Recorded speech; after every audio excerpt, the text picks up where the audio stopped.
கோவை காருண்யா பல்கலைக்கழகத்தில் நடைபெற்ற 31வது பட்டமளிப்பு விழாவில் மிசோரம் மாநில முதலமைச்சர் லால்துகோமா சிறப்பு விருந்தினராக கலந்து கொண்டு மாணவர்களுக்கு பட்டங்களை வழங்கினார். பல்கலைக்கழக வளாகத்தில் உள்ள டிஜிஎஸ் தினகரன் கலையரங்கில் நடைபெற்ற பட்டமளிப்பு விழாவில் வேந்தர் பால் தினகரன் மாணவர்களை வாழ்த்தி பேசினார். துணைவேந்தர் பிரின்ஸ் அருள்ராஜ் ஆண்டறிக்கையை வாசித்தார். இதனைத் தொடர்ந்து மாணவ மாணவிகளுக்கு பட்டங்கள் வழங்கப்பட்டன.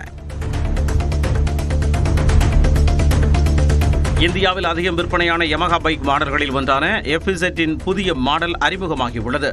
FZ-X ஹைபிரிட் என பெயரிடப்பட்டுள்ள இந்த பைக்குகளின் எக்ஸ் ஷோரூம் விலை ₹1,50,000 நிர்ணயிக்கப்பட்டுள்ளது. எரிபொருள் சேமிப்பிற்காக வாகனத்தை இயக்காத நேரத்தில் என்ஜின் தானாக ஆஃப் ஆகும் வகையில் புதிய வசதி அறிமுகமாகியுள்ளது. ஜம்மு காஷ்மீரின் ஸ்ரீநகரில் சாலையில் நடந்து சென்ற இளம் பெண்ணை தெருநாய்கள் விரட்டி கடித்த சம்பவம் அதிர்ச்சியை ஏற்படுத்தியுள்ளது. சாலையில் இளம்பெண் ஒருவர் நடந்து சென்றுள்ளார். அப்போது அங்கிருந்த 4 தெருநாய்கள் அந்த பெண்ணை துரத்தின. இதில் அவர் கால் தவறி கீழே விழுந்த நிலையில் அவரை நாய்கள் கடித்தன. இந்த வீடியோ காட்சி அதிர்ச்சியை ஏற்படுத்தியுள்ளது.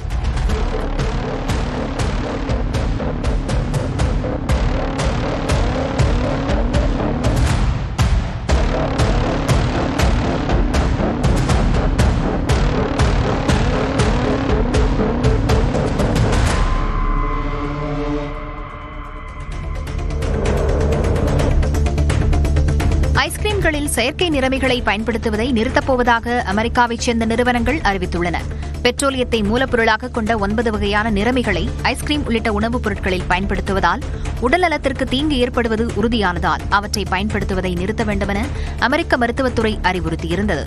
அமெரிக்காவின் 40 ஐஸ்கிரீம் நிறுவனங்கள் இணைந்து செயற்கை நிறமிகளை பயன்படுத்த மாட்டோம் என்ற அறிவிப்பை வெளியிட்டுள்ளன. இந்தோனேஷியாவில் படகு போட்டியின் போது நடனமாடி உலகளவில் புகழ்பெற்ற சிறுவனுக்கு அந்நாட்டு அரசு கௌரவம் அளித்துள்ளது.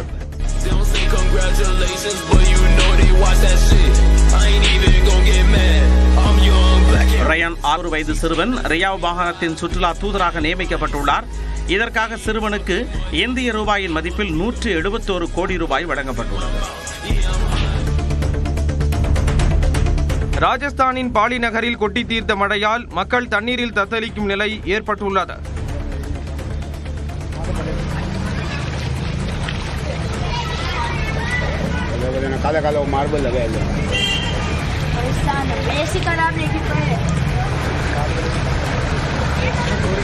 சாலைகள் குடியிருப்புகளை தண்ணீர் சூழ்ந்த நிலையில் வீடுகளுக்குள்ளும் தண்ணீர் புகுந்ததால் மக்கள் கடும் அவதியடைந்தனர்.